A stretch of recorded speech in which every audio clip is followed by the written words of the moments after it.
చెప్పమ్మా. Hello sir, నా పేరు నవీన సార్. మాది దుర్గసముద్ర గ్రామ పంచాయతీ. జగన్మోహన్ రెడ్డి గారి మీద గులకరాలపై దాడి చేసిందని మీరేనని వైఎస్ఆర్ పార్టీ వాళ్ళు చెప్తున్నారు. దానిపై మీ స్పందన చెప్పండి సార్. రాయితో కొడితే చీమ కూడా చావదు, దానిపై దాడి అని చెప్పండి సార్. చెల్లమ్మ, నా విషయం చెప్పండి చెల్లి. అది స్పెషల్ గులకరాయి చెల్లి, ఇంపోర్టెడ్ గులకరాయి. అది మీరు చూస్తే ఎవరో వేశారంట, ముఖ్యమంత్రి గారు తగిలిందంట. నాకు కూడా బాధ వేసింది. దాడులు జరగకూడదు అని నేను క్లియర్ గా చెప్పా. కానీ అదే క్షణం ఆయన దగ్గర నుంచి వెళ్ళి పక్కన్న వెల్లంపల్లి శ్రీనివాస్ పైన ఈ కన్ను పైన పడిందంట. దెన్ మళ్ళీ వెళ్ళి ఇటు తిరిగి ఈ కన్ను పైన పడిందంట. ఇట్లా ముగ్గురు తగిలి పడిపోయిందంట గులకరాయి.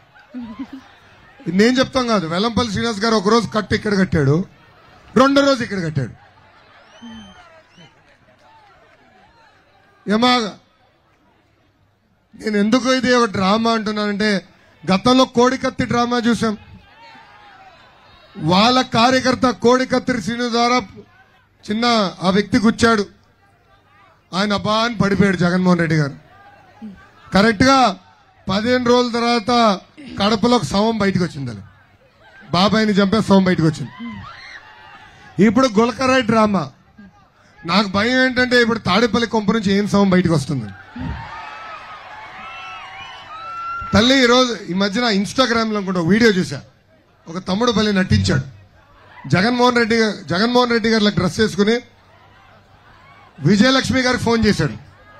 అమ్మా, ఒక మంచి అమ్మ, ఒక్కసారి ఇంటికి రా అమ్మా అంటే,